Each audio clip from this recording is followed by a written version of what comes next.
Well, thank you for joining us. This is kind of an informal discussion on redeeming the straw man. My name is Kent Hovind. With me is John D'Arcy from South Florida. Thank you, John. Nice of you to drive all the way up to visit us here in Pensacola. America's in trouble.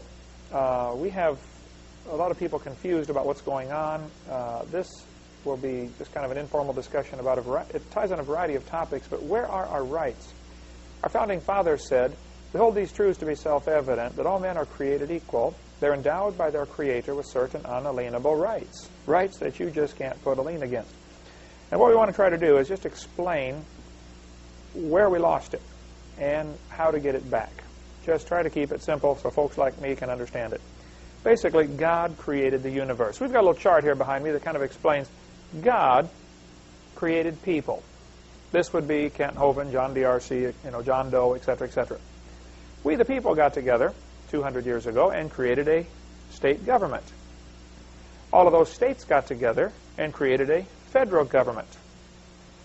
And the federal government is supposed to be the servant to the state government. States are supposed to be supreme, states' rights, which goes into a long story of the wrong side winning the Civil War, right? Exactly. What was the Civil War? What was the Civil War? It's Abe Lincoln's war. It wasn't the Civil War. That's right. It wasn't slavery. It wasn't slavery, no. And then the federal government created a corporate federal government. Notice it's all capital letters. The corporate federal government created a corporate state government. And one of these two, somewhere in here, created persons with all capital letters. This would be Kent Hovind with all capital letters. This is not me. Which leaves us with an interesting situation. Since whatever God creates, He controls, and we're supposed to be subservient to God, whatever we create, we control, and the states, the federal and state government are supposed to be subservient to we the people. They're supposed to be our servants. But whatever the government creates, it controls.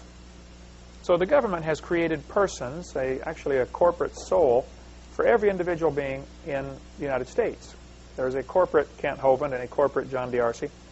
And they can pass all sorts of rules and regulations for their corporation, which they own and control and regulate, etc. Now, they're using my name, though. They created a corporation and chose my name to go on there and chose your name to go on one and everybody else's name to go on one. So they've kind of abused their privilege and stepped out of their delegated authority and used my name. So that leaves me with four choices to take. Number one, I can do what they say, which is what most Americans do. The state government can tell their person, you must wear a seatbelt when you drive your car. They can tell this person, you must file an income tax form. You must get a Social Security number. You must get a driver's license. You must get a birth certificate, etc., etc. And they have the right to tell that to this person. So I can either say, okay, I'll do what you say. I can bring myself from here all the way down and submit myself under these corporations. Or I can try to cut the string between this we the people and the artificial we the people. I can try to cut that string. And some people do that with varying degrees of success. Number three, I can look for loopholes in the laws and say, well, wait a minute, this law doesn't require that I do this. And some people, with varying degrees of success, look for loopholes and say, wait a minute, the state does not require persons to file a tax form unless they are a drug dealer from the Virgin Islands or live in Washington, D.C., or use a zip code, and all sorts of different arguments have been used, and some not too successful. Choice number four is claim this guy. Say, hey, you're using my name. That's mine. I want it. That's what I want John to explain to us today. How do we redeem that straw man? And what does that mean, redeeming that straw man and moving him or claiming him as your own? John, tell us about that. Well, redemption is basically very biblically grounded. Oh, yes, right. And it is the soul of the Christian's belief that we ultimately, our souls are redeemed through Jesus Christ. And all we have to do is accept His finished work on the cross, and we are eternally redeemed. And Christ then protects and holds our soul for all eternity. So it's very biblically based, and it's funny that no matter how corrupt things seem to be getting, government seems to follow God's law. Mm-hmm. You ever wonder why every 7 years you can file a bankruptcy and not 12? or Yeah, every why 3. 7? Just, sure. Yeah. You know, the Bible talks about things like that in your Jubilee and things like that. And there's another principle about giving your fellow man notice and grace. And a lot of people might say, well, why?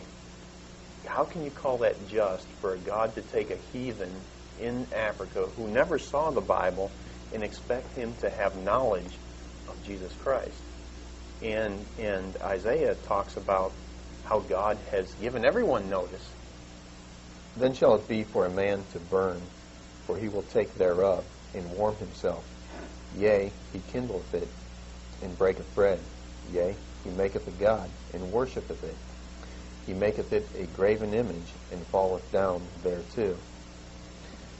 So we see one type of man that looks at God's nature and he does not marvel at it, but he has rejected God's general revelation as opposed to object it, in stark contradiction with what David does. Yeah, David looked at himself and said, I'm fearfully and wonderfully made, in the book of Psalms, And as a biology teacher, I would agree, all you got to do is study anything about human anatomy or biology, and you'll say, man, we are fearfully and wonderfully made. One cell more complex than a space shuttle. Amen. It's unbelievable. The best thing man can build is, God builds trillions and trillions of them, Yeah. So we got the two type of people there, and so man is not without excuse that God has testified to man. And if man accepts God's general revelation, then God is faithful and he will send him specific revelation, meaning the Bible and knowledge of Jesus Christ. So the heathen that's out in the middle of the jungles in Africa who does not have a Bible, he will be held accountable to the revelation and knowledge he has, meaning nature. So that is a very basic principle of law that we have to give notice and grace. And just as God gives us notice and grace, in law, would anybody be surprised to find out that there are very elements of notice and grace that are given? And that is a very, what I consider to be a biblical principle that is very prominent in this whole concept of redeeming your straw man. The other... Wait a minute, so you're saying it's in God's economy or God's plan or God's character, give notice of what you expect. That's right. And what you want. That's right. And then the grace is a time period in which to accomplish this? That's right. Okay. Okay. And the other concept that I see here is we've got a mirror, okay?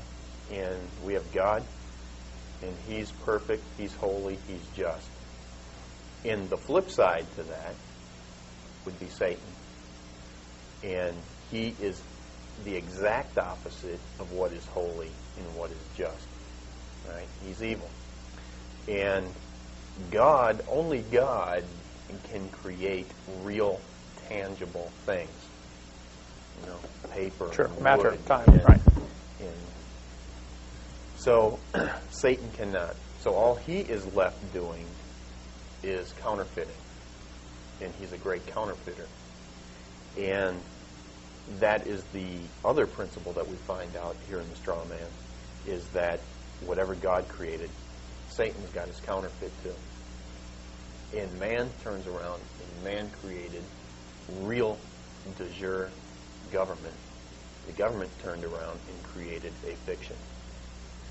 And I like to think of the state, in fact, when we start talking about government, when I mention the word state, I think of the state that is created in the womb, mankind. Okay. That is real government. And our founding fathers said, there is where the basis of all government, it's held within mankind. Right. The executive, legislative, and judicial. Even in Genesis chapter 10, after the flood, God told Noah, he established government. He said, whoso sheddeth man's blood, by man shall his blood be shed. That's a great point. You're right. And we have our dispensational theology, and we have covenant theology. And a lot of times I meet people who want to throw away covenant theology and say we're under dispensational theology, and then other people that want to say there's no dispensations and they're all covenant theology. And the other point that I think is important is we can't sit here and say, well, we're under grace, let's throw law out, because very clearly law does apply in our life. If you don't believe so, go jump off a 10-story building. You'll find out how quickly law applies. The law of gravity is applying all constantly, right? A circle has 360 degrees. Whether you like it or not. Exactly. Right. Sure. So, but law does not affect our justification. Okay? But if we keep certain laws, we might live a lot longer and be healthier. Right. Okay? And so we are not justified by keeping that law. But that's why I say, although a lot of these concepts in the straw man are there in the law, Old Testament, they still apply because we have not ultimately become totally sanctified yet. Mm-hmm. Someday when we reach total sanctification, none of this will be relevant as opposed to the law, and we will have new bodies, we won't be able to sin and things like that. So I guess that's the basis for redeeming the straw man. Well, tell me, you mentioned an illustration that seems to make a lot of sense about McDonald's. Mm-hmm. Tell us that about about McDonald's? Yeah, that's pretty interesting. Okay, if we were to go out today and just start building a McDonald's franchise, but we never paid our license fees and we never told McDonald's about it, we just figured they got millions of stores, they'll never know. We could probably get away with that and keep going and sticking the money in our pocket. Now, most Christians I know would probably say, "Ooh, John, that's very unethical." All right? But as long as we didn't get caught, we could get away with it. Okay? In essence, that's what's happened to us. They have created a straw man, and they are using this entity. And as long as we don't show up to say, "Hey, you can't do that," they're going to go keep on using that. Okay, so since they created this and used your name, that's right. As long as you don't say anything, well, they keep they're going. Keep using it, sure. And it gets worse than that, because we take ourselves out of a position where we are accountable to God, and we come on down and we say, we will become that person for you. And we take ourselves out of a position of being their master and put ourselves in a position of becoming the servant. Have churches done the same thing by becoming incorporated? That's a very interesting issue. The 501c3 corporation. There's a U.S. Supreme Court case named Hale v. Hinkle. And in that court case, they basically stated that a corporation is a creature of the state. Okay. All right? Let's follow this analogy through with an illustration. Let's take your phone number, for instance. Okay. Who owns that phone number? Good question. I guess I have to pay every month for it, so the company owns it. So the I'm phone renting. company, basically. Yeah. If we stop meeting our contractual obligation, mainly paying our phone bill, they'll take it away and give it to somebody else. Exactly. Sure, right. And you'll see how long that phone Right. number is yours. 30 days. All right? So the same thing with a corporation. A corporation is a creature of the state. Okay? You have to apply to the state. Okay? You fill out all these articles in the corporation, and it has to follow the guidelines that the state sets. All right? Once they get these articles of incorporation and you pay a fee to the state, they will stamp that thing in, and you become a corporation. All right? But they've got some, just like that phone bill, they've got some guidelines you got to follow. Well, you got to file this tax return every year. You got to, file your minutes. You've got to pay a fee every year to use that corporation. And if you don't pay your fee every year, you can't even defend a lawsuit that comes along. So a corporation is the creature of a state, and it does not exist as a matter of right. See, God never created corporations, but it is down in this world existing as an entity of privilege. And who ultimately owns that corporation? Well, the state. Whoever created it. The state. The state created it, so they own it. If it's Utah or California or Florida. And the stockholders basically have a beneficial interest in the use of that corporation. Very interesting. So a 501c3 is nothing more than another type of a corporation. The state owns it. So now, when they come in, and I believe, Kent, that this is just around the corner, and a lot of churches are going to get really caught off guard by this, but I think they're going to be very shortly saying, well, you have to have, if your church has 3,000 members, you're going to have an equal pro rata share of queer ministers on staff. Sure. And if you don't have a queer minister, they could revoke that tax status. And you want to say, well, man, isn't that unconstitutional? No, not really. They created it. Yep, and it's just like that scenario with McDonald's, okay? If you want to sell Grandma Hovine's 1-pound hamburgers, you can do that. But once you enter into a franchise agreement with McDonald's, you can't sell Grandma Hovine's hamburgers. I have to sell what they tell me to sell. You have to, Right. exactly. So if we have left our position with God and we have elected to become this corporate franchise, and they say you will have queer ministers, at that point in time, I think as Christians it becomes a matter of, are we going to honor our contracts? Yes. So I think it's more important to watch what we're doing and be careful the contracts we get into if we don't want to have to follow the terms of those contracts later. Well, see, in Proverbs chapter 6, it says, if you've stricken your hand with a stranger, you made a contract. Mm-hmm. Try to get out of it. Do your best to undo that, right. Especially an unending contract. If I say, John, I'm going to hire you for $10 an hour to work for me, well, I probably should have an end to that, to work for me until this project is completed, and in case it's taking longer than I thought, then we have a cutoff deadline of, unending contracts are dangerous. You got to be very cautious about that.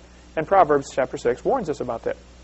So I get some flack from other Christians because we have not incorporated. I am not 501c3. I don't want to take, God told me to go preach His Word, okay? That's right. I don't need the state's permission to do what God already told me to do. And people who have taken the state's permission look at me like I'm some kind of odd duck, like, why aren't you incorporated, and why haven't you jumped through all these hoops? Well, John Bunyan spent years in jail over this very issue. He refused to take a state license to preach. Right. The government said, you must get a license to preach. He said, I'm sorry. If I do that, that's putting God under you guys. I can't put God under you. Amen. And so I don't understand why some Christians get bent out of shape with me about that. I'm trying to do what God told me to do. Yeah, that's another interesting thing. We got these little citizens' rule books here. And in this rule book, there's a story, give me liberty, give me death, about Patrick Henry was shocked, and he served on a jury here in this country around 1775 where they were wanting a man to take a license to preach. And he was a juror, and he says, no way, you can't do that.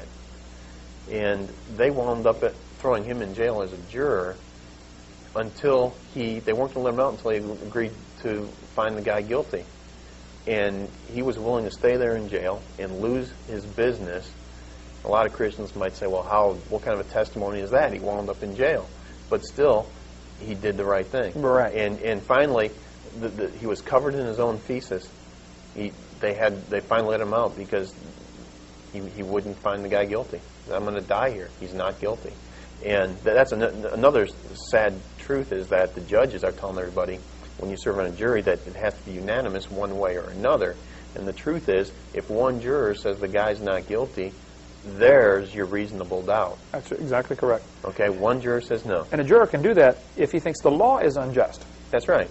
It doesn't matter. Okay, you pass a law, you can't spit on the sidewalk. Somebody spits on the sidewalk. He goes to court. Gets tried. It's obvious he broke the law. But is the law reasonable? And if the juror says, no, that law is not reasonable, throw it out. Throw it out. The juror simply votes not guilty. Even though it's obvious he's guilty for breaking the law, the juror's vote of not guilty because the law is unjust is all that's necessary. And right. Jurors only knew that. Yeah, exactly. You guys sell these here, and this is just a great book. Yeah, like $1 or something. You got to give one to everybody you know. I really think people, they call them, they order some tapes from me. They really need to, order 3 or 4 of these because you need to get them out and give them to your children and things like that. And it's an awesome book. These have been given out all over Santa Rosa County, which is the next county over from us. And their court system is really having a good time because of this, because the jurors know their rights. You know, having an informed jury is just really helpful. So, okay, back to the McDonald's issue. I started McDonald's. I'm making a bunch of money. Things are going fine. But you own the real McDonald's. That's right. You are Mr. What's his name? Kroc? Mr. Ray Kroc. Mr. Ray Kroc. Okay. So you come to me and say, hey, Kent Hovind, sorry, you can't use my name anymore. That's right. Now you've got problems. Right. But until the real McDonald's Corporation showed up and is saying you can't use our name, you've been making a lot of money. Things have been working good for you. Sure. And that's a scenario that's been going on right now. The government's using our name. That's right. And they're making all these laws and regulations for this guy. You got to pay all kinds of taxes. You got to get a license for a church. You got to get a license to blow your nose, and a license to have children, and a license to death. And the truth is, they can't make people have a license to have children, things like that. I hate to keep interrupting you here, but I want to understand this, okay?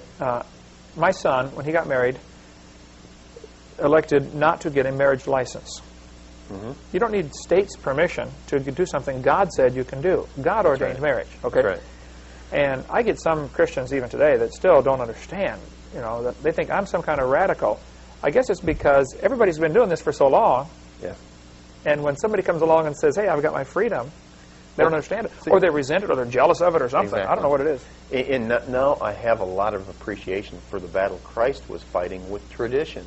Right. What do you mean? My parents got the marriage license. Their parents got it's really tradition that we're following, in not God's law. And marriage is a very interesting topic, and everyone's just so familiar with going ahead and getting that license. Well, let's just take that. Explain. If you get a marriage license from the state, you don't need the state's permission to get married, okay, obviously. Correct. But if you decide to do that, that becomes a contract. That's right. Now, contractual law is very different than constitutional law. That's right. The Constitution gives us as people the right to make all the contracts we want. That's right. If I say, John, I'm going to pay you $1,000 an hour for the rest of my life, sign the contract. Of course, I'd be stupid to do that, but hey, if I signed the contract and didn't fulfill it, you take me to the local court, they find me guilty, they throw me in jail, take away all my property, and give it to you to pay the debt. That's right. And I can stand there all day long and say, I've got a constitutional right. Well, yes, you do, but I made the contract. That's right. And that's where I was a fool. That's what Proverbs 6 warns us about. It's kind of interesting. You talk a lot about when people ask you, Ken, do you think we should be teaching creation in public schools? And I like the way you say, well, you're asking the wrong question. Let's talk about, should we have public schools first? Then that second question kind of takes care of itself. That's the real question. And what they're doing to us, they're giving us the same sucker punch. You know, they're setting us up, doing this, and then they're about to pop punches over here. And this thing about same-sex marriage comes up. And the real issue isn't same-sex marriage, right? Let's talk about the real question is, can the state sanction and create a marriage? Any marriage. No. Same sex can't. otherwise. Yeah. They can't. So once they've got the Christians to buy into this idea that it's the state that creates the marriage, that then, well, if they can create a marriage, now they can define the terms, whether it's male-male, female-female. Sure. And because we've already given them the right to make the decision. They don't have the right to make the decision. That's right. So you know, and there's some other interesting things that happen. I know here in Florida there's language to this effect that says that the fruits of the marriage shall be deemed wards of the state. Okay? So if you produce children. You produce children, all right? Now, if they are wards of the state, and they say, don't spank the state's children, it's a simple matter of contract. Don't spank. Don't sit there and say, well, the Bible says that I have to. The matter is what you do with your children. And you gave them to the state, so you made a contract. Exactly. Okay, suppose somebody did that. Somebody's watching this tape and they say, hey, I did that. I got a marriage license and I spanked my kid and I'm in trouble. HRS or whoever's after me now. Are we getting ahead of ourselves? How to get out of that? How to undo the damage by making that contract? Or you want to cover that later, or is this a good time? I think, you know, I had somebody call me about that last week. Okay. And their idea was, well, should we go and get a divorce now? Well, no, don't further validate the thing by getting a divorce. You know, because what are you saying? You're sitting there saying, well, we recognize that we had one of these marriages. Now we're trying to go and seek further, remedy from somebody that created damage already? Right. You know? I think the truth of the matter is was there ever a bona fide contract where all the terms and conditions were held on the table? And so I don't recommend doing things like trying to get a divorce and all this stuff. Can you fill out papers, send them take them to the courthouse, have them file stamped? That undoes your marriage license. At least undoes the contract with the state. Well, what I like to do is go ahead and include that marriage license within our filing on our commercial affairs. So basically, that just like what we're going to be doing with the straw man, where we've been filing the UCC, one financing statement against the character down here, laying a claim by the real man against the straw man. Every one of these quasi-contracts is going to be named within that UCC filing. Okay, so they made 6, 8, 10, 20 contracts. Mm-hmm. Each of these contracts, marriage license, Social Security number, driver's license, whatever, Mm-hmm. you lay claim to those. Right. So then it doesn't matter. So now if the state says you can't spank your children, you say, excuse me, I own this contract. You don't own this contract anymore. That's right. So that's really the proper way to get out of this, isn't it? It totally flips everything. Okay. And Does that work? I mean, in reality? it has been working all over the country very well. And once the process is done right, it's been working very well. And ultimately, I know this, eventually we are going to get to the point where nothing works. And the powers to be are going to say this: bow down and worship the beast, the abomination of desolations. Yeah. And at that point, nothing is going to work, and it's either worship the beast or not. Now, I'm fairly pre-trib rapture in my thinking, and I don't believe the Christians are going to have to go through that period. I believe we will be raptured out of here before then. But inevitably, we are approaching a point when nothing is actually going to work. You're going to have to stand for what's right, and it's going to cost you. That's right. That's right. And ultimately, my opinion right now is I think in the last days there is going to be a great revival. But if you look at all the great revivals, and if you look at when the gospel of Christ was spreading, it was over the backs and deaths of the martyrs. And I think, you know, it kind of reminds me of the story of the two comrades standing on the corner. And the one guy said to his fellow comrade, "Comrade, if you had two houses, would you give me one?" "Yes, comrade, I'm a good Communist Party member. If I had two houses, I would give you one." "Comrade, if you had two cars, would you give me one?" "Yes, comrade, I'm a good communist. If I had two cars, I would give you one." Okay. "Hey, comrade, one more question. If you had two shirts, would you give me one?" His comrade spit at him and walked away. "Well, why? What happened?" "I have two shirts." Right. And it's kind of the same thing in this country. For years, Christians have been saying, "Yes, I will die for Christ." But then they get ashamed to go to a restaurant and bow their head and let everybody see that they're praying.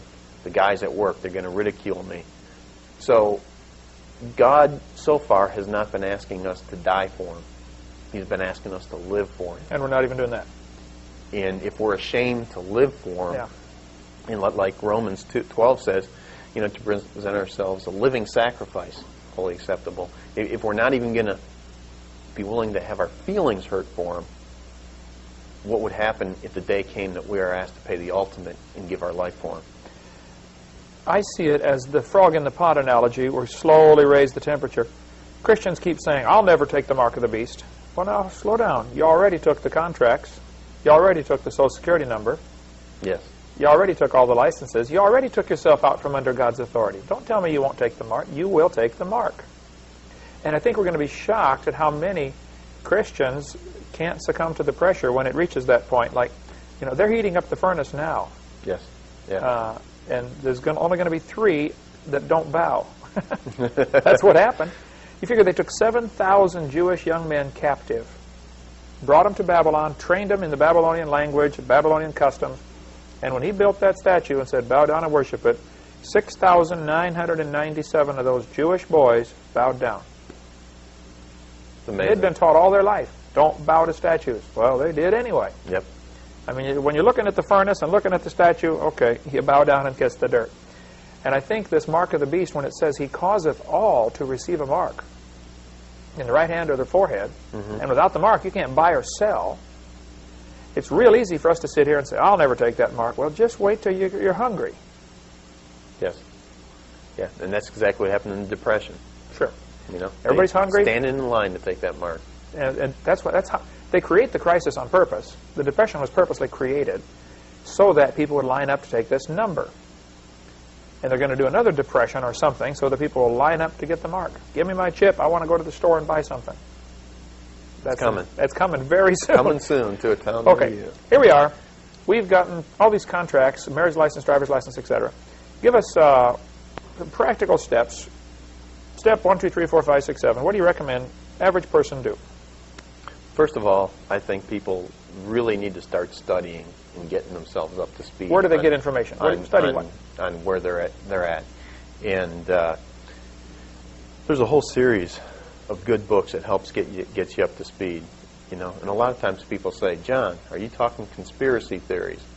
And I say this, either you believe your Bible or not, and the Bible says there's a one world government coming, and there is going to be this thing called an abomination of desolations. Right? Now, to me, that is the conspiracy. That Right. Satan has been conspiring against God for all ages, and that is what everything is heading to. So, yes, I believe there's a conspiracy theory, and it's authored by Satan himself. Yeah, Satan versus God. It's not a smoke-filled room someplace. That's right. Right. So now there's a lot of books like The Federal Mafia, The Creature from Jekyll Island. There's a book you guys offer here at the ministry about World Without Cancer. All of that deals with cancer. Man, it is awesome to read that book and see how I.G. Farben and Rockefellers and the DuPonts and just all these guys are together in this thing. And that is just a little taste of what happened with the medical industry. But what happened with the medical industry happened with law, happened with psychiatry, happened with even the churches, through this 501c3 thing. And it's amazing what happens. So yeah, there's a lot of good books that people can get. And I say the first thing is, because when we start talking about the straw man, there's a lot of things that happen to get up to the point where we are today. Right. And so there's a lot of these good books that I think that they can get and they can start reading. What I don't recommend that people, watch a tape like this and then say, I'm going to stop paying my taxes, and they have no idea what they're doing. Get themselves in trouble. Go off half-cocked. Right. And exactly, because there's some people who that code obviously applies to. All right. And there's certain people that don't. I've got a friend that came over here from Germany. He doesn't file a tax return. All right? And obviously, he doesn't need to. But there's a lot of other people who don't need to file that return either. Right. And I'm not in a position to say whether you should be filing that return or not. You've got to look at your own scenario, look at the law, study the law, and make that determination for yourself. Sure, and I've spent a long time studying that and trying to put this in perspective. Jesus said the love of money is the root of all evil. That's correct. And what we have here is some people who have a strong love of money, Rockefellers, etc., and who have worked to make us all their slaves. Right. You charge something on your credit card, they get 2 or 3%. They didn't do a thing. It's amazing. It's amazing. They're really raking in the dough. They are. They loan the money to the government so that they can collect the interest off of that loan. They'll even create a war. Country A fights country B. We'll loan both of them money. And let them kill themselves. Let them kill most of them. We've got to keep a few left to pay off this debt, because after all, they do owe us money, Put a stop to the war when we're ready. Now you both start paying back this money. because you don't recycle much on a $40,000 bomb. Right. You know, you get 20 cents worth of scrap metal, you know. So they make a fortune on this. Right. And so if we can keep in mind Jesus' words, the love of money is the root of all evil, and that Satan does indeed want to rule this world, and he hates humanity, then it starts to make sense of how we've got this problem. Yes. We've allowed it to be created. Now, to redeem the straw man, to lay claim to this, Mm-hmm. you help people do this. Yes. They say, first of all, they need to study and know what they're doing. Make sure they want to go this route. Right. What problems are associated? If I fill out the paperwork and follow your plan and say, send it off to the Secretary of State and say, I'm laying claim to Kent Hovind, the corporation. Mm-hmm. Now, what's the pitfalls? What do I have to be careful of? Well, one of the beautiful things about doing this is a lot of people are very, or expecting this total change in their life that's going to make everything instantly impossible for them. They're used to trying to get rid of that Social Security number and refuse mail that doesn't come addressed completely right. And the way I put it was a breath of fresh air to realize that I really don't have to change that much. I can go ahead and continue living my life as I'm living it and continue to utilize that Social Security number. Okay, don't have to get rid of it. They created a Social Security number. You just keep using it, you're saying? I privatized it. You privatized it. Record it into my commercial affairs. Mm-hmm. And so I go ahead and I keep using that. Because it's difficult, and you really got to know the law, and you really got to get in an arm wrestle when you try and walk into a bank and get them to open a bank account for you without a Social Security number or EIN number. And a lot of people won't do it because the bank is tied in with. Well, a lot of people are shocked to find out that yes, you can do that. Okay. But the amount of effort that it takes, the normal person out there trying to work out a living for themselves doesn't have the time to go and investigate and research and study. And if I'm going to study, I'd rather be studying the Word of God than memorizing all of the legalism that Satan's been creating for the last 200 years. So that's the thing I like about the system is you don't have to get rid of all these things, which is the traditional way a lot of people have been doing it, but you just lay claim to it and privatize it as yours, basically, is what you do. So the bank that you go down and fill out the application to get a bank account and put that number on there, they don't realize that it's privatized, or do they care? Does it matter? I don't think that little lady, as long as she gets a number from you, she's going to give you that bank account. So, are you is that sticking your head in the noose, though, asking for trouble later? I don't believe it is, no. Because you have privatized it. That's correct. Okay, so if they study and find out, okay, yes, we're trapped, we've made ourselves a bed, we have to lay in it now. If you go in and say, I rescind my Social Security number, and some people do this, they're shocked to find out 20 years later the government did not rescind it. Still there. It's still there. That's right. Sure. See, because what happened, the government used them as collateral and security to borrow money, and their blood, sweat, and tears was pledged to pay that loan back for the government. Sure. So that account was basically used to create money, all right? And they borrowed money against it. They can't just, hit delete in their computer because now they got a big bookkeeping problem because they've already borrowed money against it. Right. So if a person, such as myself, stopped using their Social Security number 25, 30 years ago, okay, didn't use it for anything, I went down to the Social Security office and said, can you look up this number for me, please? My number from 30 years ago. Sure, no problem. Here's your name. I said, how much have I paid in? And I had paid in for several years, and all of a sudden there's 00000 for many, many years. But right. I'm still in there. Yes. I filled out the paperwork when I got ordained. That they said, you fill out these papers, you can drop out of Social Security. I did all that. Well, guess what? They still have me.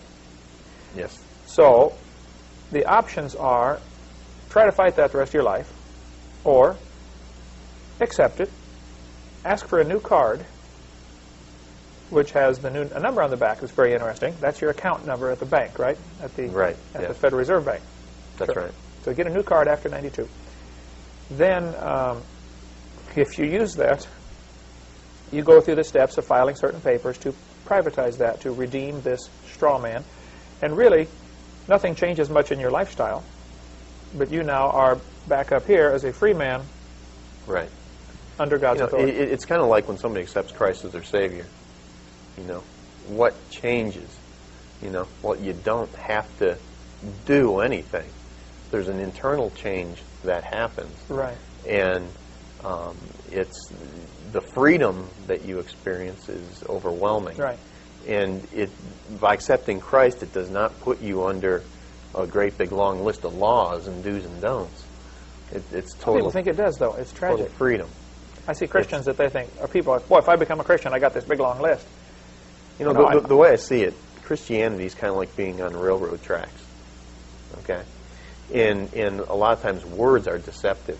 Right. You know, sometimes the most restricting thing in the world is free will. Because once you exercise that free will, that choice has just locked out every other possibility and has put you on a specific track or a specific path. And like if we have two trains, one's not on railroad tracks, see how far it's going to go. Sure. And another's on railroad tracks. You know, it's like there's a lot of freedom within the confines of marriage. Stay on the track, but you go a lot faster than you will trying to go on the gravel. Exactly. Right. Okay. Okay, so we've made all these contracts, marriage license, driver's license, etc. We just simply privatize them. They belong to me now. That's right. And so and the government says you have to renew this driver's license. Send us $50, please, or something. What do you do? If you wanted to, you could go down and renew that, or you could use a commercial process on that. And would take hours and hours to explain a commercial process? Yeah, it probably would. Okay. Get into it, and we'd talk another couple hours probably. Because basically, when they created this straw man, they created an account, and you could direct them to pay that straw man's bills. That's right. Out of that account. That's right. Now you can't go get all that money and say, "Send it to me, please." You know, but you can. Let's say they want $50 for a driver's license to renew it. You could direct the Secretary of the Treasury to pay that $50 out of your DTA. Out of your DTA, designated direct Treasury account. Direct Treasury account. Okay, I know we're going to get 1,000 phone calls, and that's what I don't want. If people see this tape, I don't want to hear any more about it because I don't know any more about it. Okay. There are people that'll help. Right Way Law. Right Way Law helps people. Jack Smith and the guys out there at Right Way Law. They've been studying the law for years, and they encourage people, look, study the law, obey the law. I think everybody should obey the law, even the government. Even the government. Even the government, sure. I'm not trying to break the law.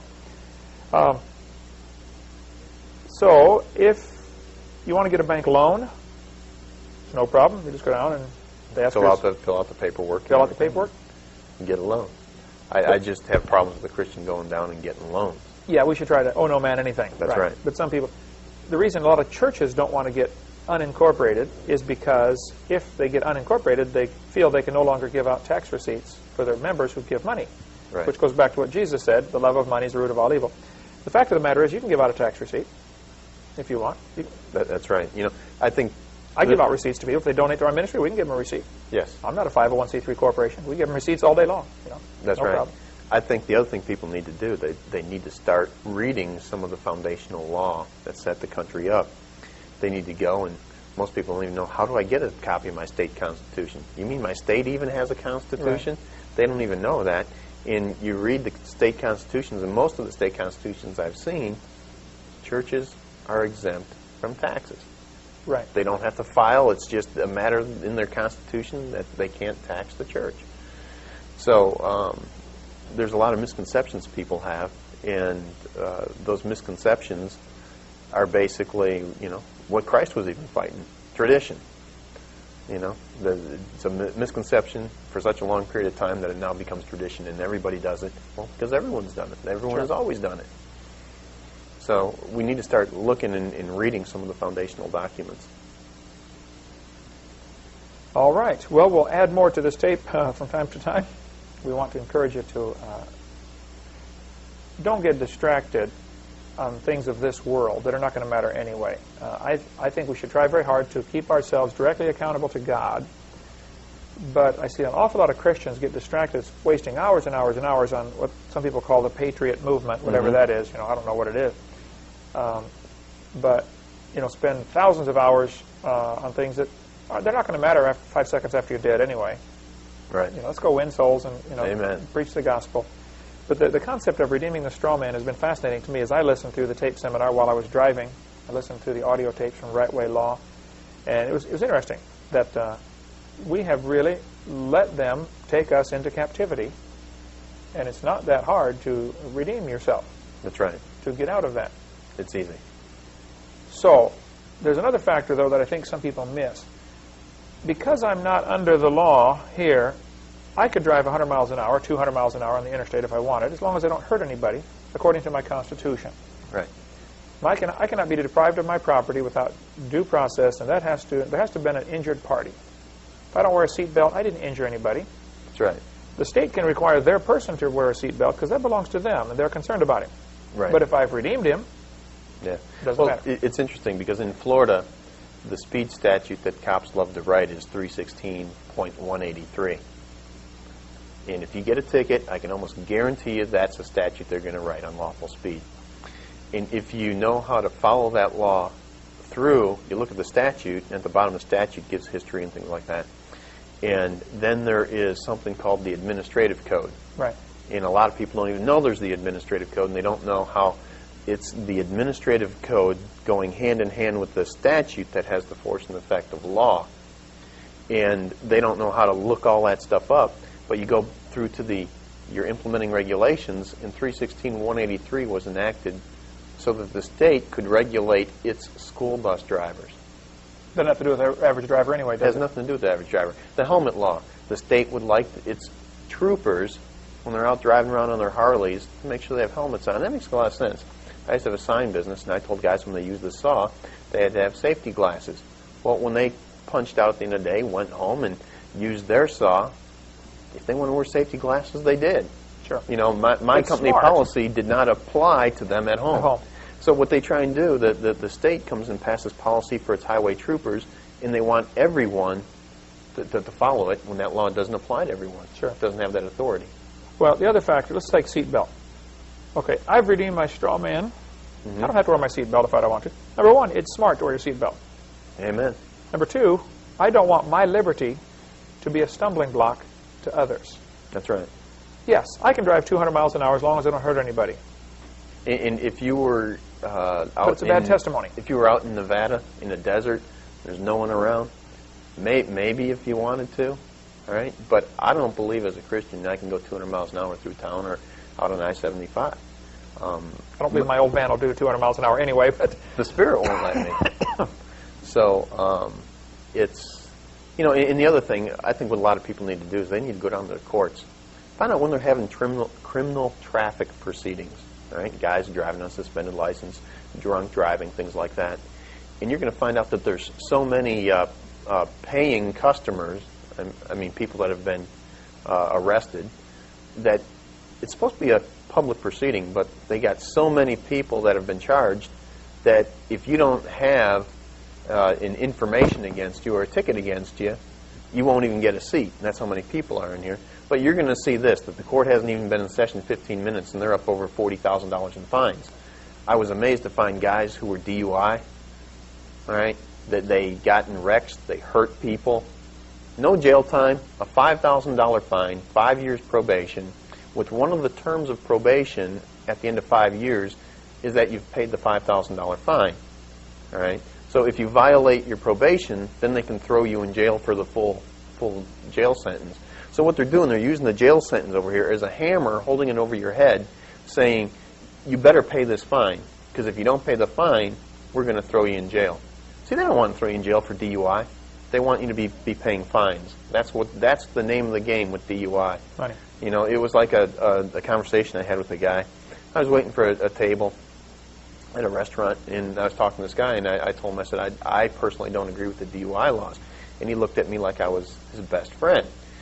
He personally had 3 or 4 DUIs. Every time he gotten in an accident or people that were hurt. He hadn't gone to jail yet.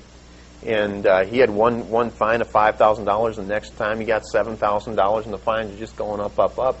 And he's, working, goes down to his probation officer, and he's making all his little payments. Right. And he knows he can drive as drunk as he wants. He's just going to have to keep getting these fines that he has to pay. And he thought I was his best friend when I said I disagree with the DUI. And I said, the real issue should be, if you are incapable of controlling yourself, I don't care if you haven't had any beers, all right, and you drive in an irresponsible manner and you hurt someone, right, especially you kill someone, you should be in the hot seat. Well, he looked at me like I was the worst thing in the world. Right. And he said, if it was that way, I would go to 7-Eleven and buy a case of beer and go home and drink it. And I'm like, imagine that. Personal accountability. Sure. If you'd That's have what the Bible's full of. Exactly. Personal accountability. But see, if people were personally accountable, they couldn't make all this money through this corrupt court system. Yeah, that's it. That's it. Well, good. Well, John, we sure appreciate your time, and there's a million other rabbit trails I'd like to go down. I've got quite a list here in front of me. I don't want Christians who haven't discovered their liberty to get mad at me because I have. Right. And Yes. that's what happens. It's really sad. Yeah, and all I can say is when you meet someone who has discovered what's going on, there's a whole another world out there that you may not have stumbled upon. And so if somebody's out there driving without a driver's license, it may be sinful for you at that point to get rid of your driver's license, because if you honestly believe that that God had ordained that government in that a driver's license was a valid exercise of legislative authority, then I think you need to have that driver's license. But if you have if you personally you saw your deacons at your church, you went to pick up your hat you forgot on a Monday morning, and you saw the deacons sitting there laughing in the back room, and they were taking all the money that came in and they were giving it to the Church of Satan, saying, those dumb Christians. What would you do? Would you say, well, God put those elders in there, and I just have to follow them, and I gave it in good faith, so, God's going to bless me. Well, once you had knowledge of the corruption that was going on there, you need to, one, tell the other people in the church what the deacons are doing with your money, and now if next Sunday you didn't tell everyone, you come in and you continue giving that money, knowing that it's being used for satanic purposes. I don't believe God would bless that offering at that point in time. At that point, you're liable. So if people have discovered exactly what the alleged government has done to us, and they are exercising their liberties, and they are doing so at a great risk of being thrown in jail and things like that, I would not be ridiculing them. I would not be judging them. But like I say, we need to study so we will know how to properly apply Scripture. Sure. Two movies that, I don't go off on 2 more hour rabbit trail here. We won't do that. But if people watch the Wizard of Oz, Yes. The Yellow Brick Road. Yeah, that's amazing because that's all full of symbolism. They spelled out the whole plan. The Yellow Brick Road is the money. You follow the money trail. Yes, yes. And the straw man has no brain. And that came out like in 1938. The U.S. was bankrupted in 1933. Bankruptcy is like a legal proceeding. And Dorothy was told if she didn't hand over that dog Toto, right, and this lawsuit was going to be filed, it was going to take the whole farm. And then when she woke up, we're not in Kansas anymore. Well, hello, state of Kansas. In Kansas, there was a fiction, all right? So she was now in this fictional. Went from the reality to the fiction across that mirror. The Wizard's amazing. They get to the end, they're looking for this great Oz, and all of a sudden they find out who he really is. A little man behind the curtain. Tiny little, yeah. Pay no attention to that little man behind the curtain, right? Right. And it's just like what's talked about in Scripture here in Isaiah 14, and where you start reading the fall of Lucifer, and it talks about, here at verse 16, it says, they that see thee shall narrowly look upon thee, and consider thee, saying, Is this the man that made the earth to tremble, that did shake the kingdoms, that made the world as a wilderness and destroyed the cities thereof, that opened not the house of his prisoners? This is the guy who did it. Is this the great wizard? Satan's going to be a little guy, and we're all going to see Jesus just toss him into hell for 1,000 years. It's amazing, you know. Yeah. It's now I look at him completely different. Not as a powerful guy, as this tiny little dweeb that you could probably flick out of your life. But the only thing he's got going for himself is deception. Yeah. And he appears to be very powerful. He appears to, and it is an incredible deception. Yeah, which is exactly what The Wizard of Oz was. Exactly. The other movie is The Matrix. That's now, these are heathen movies, right? Put out, and some bad language and all this kind of stuff, but the concept they're getting across is the same thing about the two different worlds. Yes, that's right. Now, you know, it's amazing. A lot of people don't understand why we teach art to children in school and why schools have always had art in there. And that's very simply because art, you look at art and you see a cross-section of where your society is at that point in time.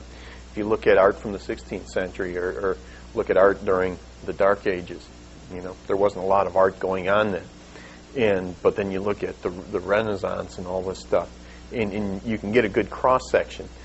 Kevorkian, in his paintings, you know, he's got pictures of guys just clawing and scraping down into like this pit, fighting for their life. And you look at his paintings and you can tell what he's like, right? And same thing with art. You know, movies are just another, you know, form of art. And you look at a movie and you can basically see where your society is by looking at that art. And as our society's gone down the tubes, you can see that depicted in the movies of that day. And same thing with Wizard of Oz. You know, earlier I was talking about notice and grace, and I think this is one way that we are given notice what's happened to us. It's interesting, in the Wizard of Oz, that was first written in a book called The Emerald City. And Dorothy's slippers were silver. But when they made the movie, they switched it to ruby because they figured that with so much symbolism, people would have easily realized what had happened to them going through the Great Depression. They took their silver away. Exactly. So they changed it from silver slippers to ruby slippers, and it was the silver slippers following the golden road back, and that was how Dorothy could actually get from down here, the fictional state, back up to the real Kansas, follow the gold, find out what the bankers did to the country, and there was your answer. So Matrix, again, a lot of symbolism, and I can see how we've all been sucked into the fiction. The Matrix is a fiction, and we got the web, the internet, and there's a lot of symbolism going on there, and ultimately there's a question that talks about, do you want the red pill or the blue pill? If you take the blue pill, you won't have any knowledge of the Matrix, how it works, or the red pill, you can go on and live your life, you have knowledge of the Matrix, and you can try and make the appropriate changes for good. I want the red pill. Some people don't want to know. Right. They prefer ignorance. Ignorance is bliss. They're having a blizzard. Leave them alone, okay?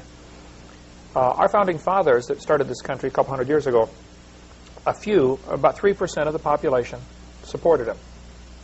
That's the vast majority said, we don't care. We don't care if we serve King George. We don't care who it is. You know, just tell us who won when it's over. Right. Okay.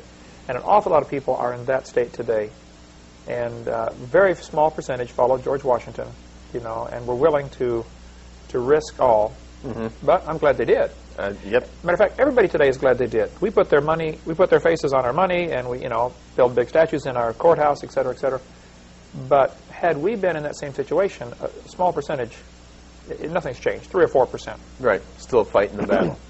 And it amazes me how that, you know, my ministry's all on creation, evolution, because I think evolution, the idea that man is God, is really the foundation of this whole fiction. That's right. That's right. And so I want to reach it right at the root of everything else. And this stuff about IRS and Social Security, this is a little rabbit trail that I don't want to waste a lot of time on. But it is. I think it's part of it's part of the fiction. That's right.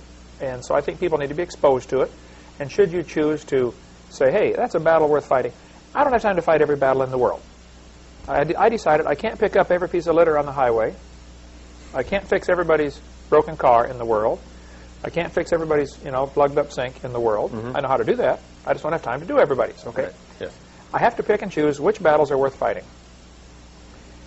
As in my seminar, 15 hours long, I kick a lot of dogs as I walk by and say, hey, by the way, if you want more, follow this trail. There's a lot more information there. That's right. But I'd like to encourage people, as we kick this dog about, IRS and redeeming your straw man, et cetera, don't waste a lot of time. Stay with the focus of getting people saved. That's right. And then once you get them saved, ground them and get them going so they can go produce more fruit. That's right.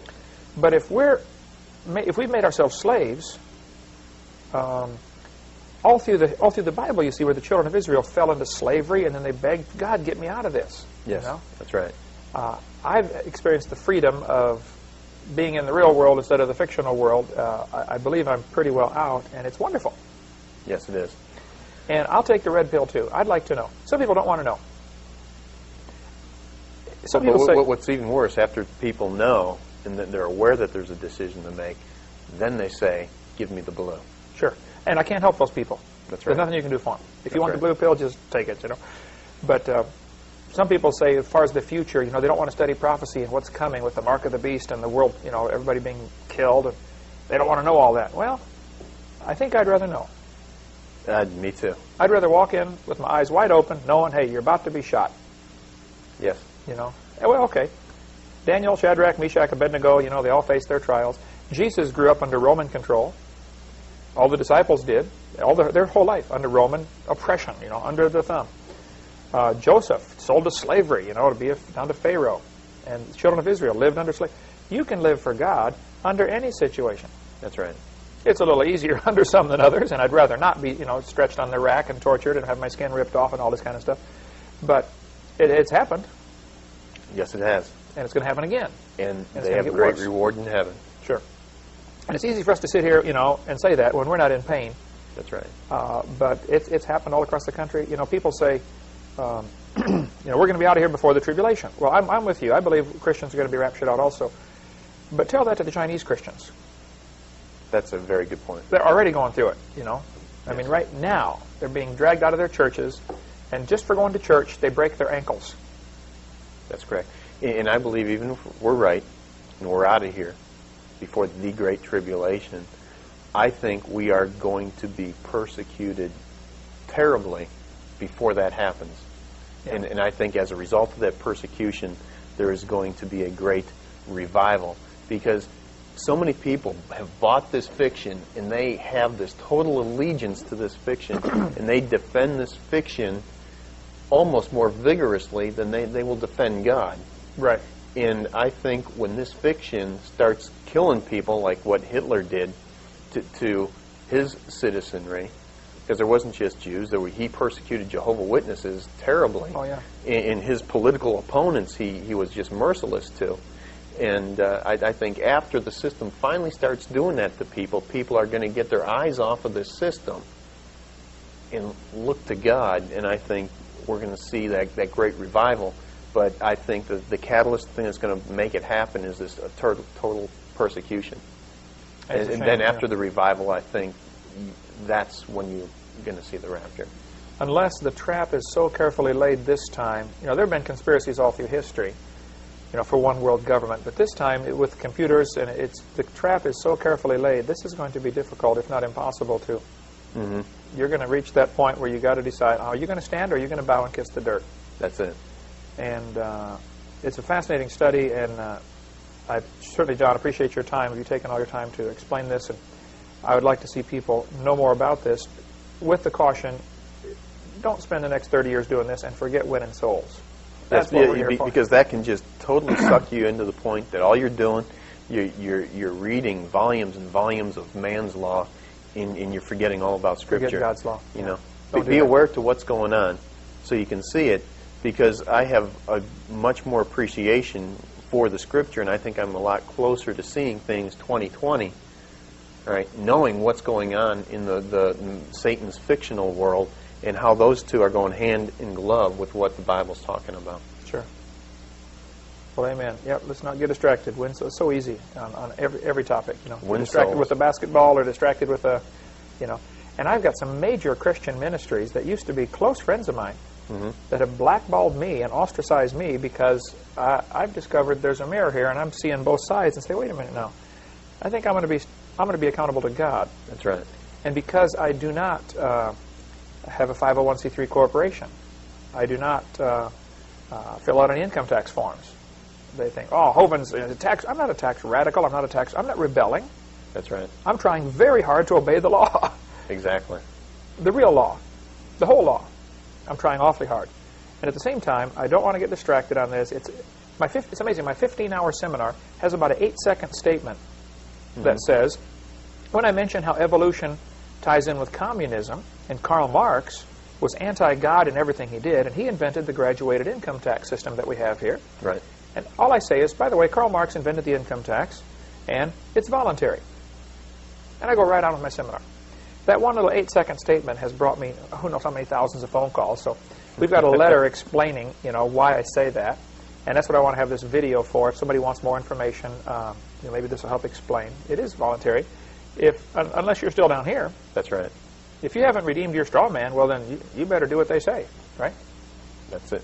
And it's amazing if people would just read his 10 planks of communism. Right. Folks, we have a communistic government. We're communistic right now. Okay. Yes, sir. Yep. Here's communism, a brief statement of communism. Satan against God.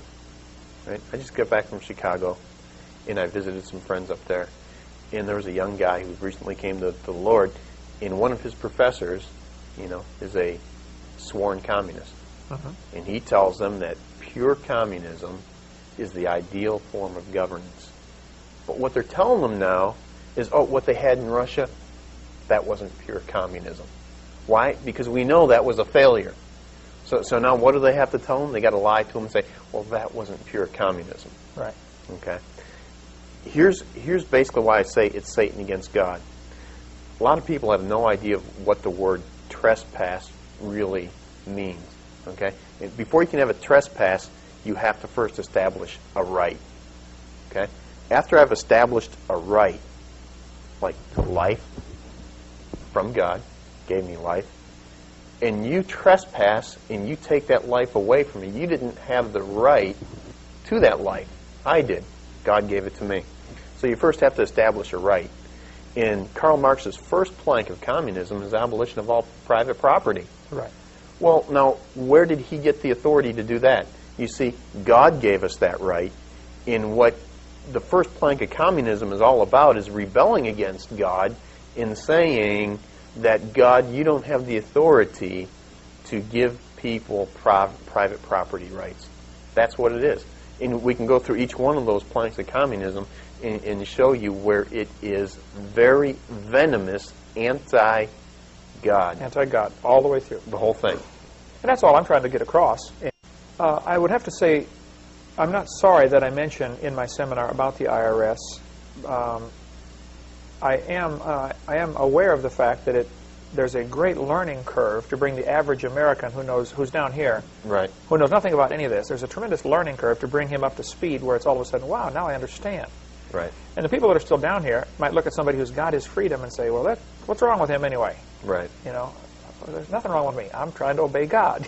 That's it. So, but I sure have to fight against the tendency to waste a lot of time and get distracted with that, and I appreciate people like you that study this and understand it and are willing to help people. You got some questions, and there are many other people who want to help. I want to help introduce them to the subject, and then I want to leave it and go on and do something else. Okay. Right. I want to win souls and get people converted over from believing in evolution, because I think it's the foundation. So we're headed for trouble in this country, in the world. It's coming fast, and everybody's sound asleep.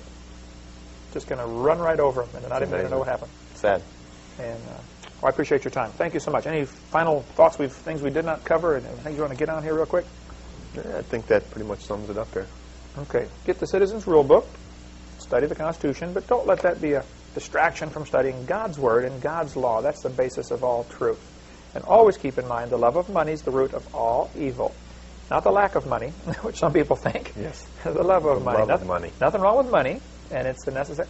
But we don't have any money. We have a Federal Reserve note, which is a whole other can of worms that could go for 6 hours. But if you read those books that you mentioned, The Creature from Jekyll Island and the one about the Rockefeller. That was, remember the title to that one? I've got the books. I've read them, but yeah, there's a bunch of them. a host of books. We'll put the names and addresses up on the screen. If you want to get off into this study, if I can caution you, keep serving God. Nothing else is going to matter. That's what's right. most important. Thank you so much. Appreciate it, John.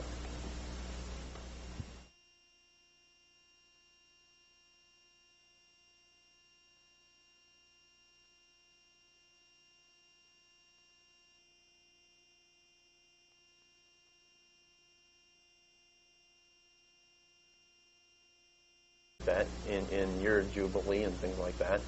And there's another principle about giving your fellow man notice and grace. And a lot of people might say, well, why? How can you call that just for a God to take a heathen in Africa who never saw the Bible and expect him to have knowledge of Jesus Christ? And Isaiah talks about how God has given everyone notice. Then shall it be for a man to burn, for he will take thereof, and warm himself. Yea, he kindleth it, and breaketh bread. Yea, he maketh a god, and worshipeth it. He maketh it a graven image, and falleth down thereto.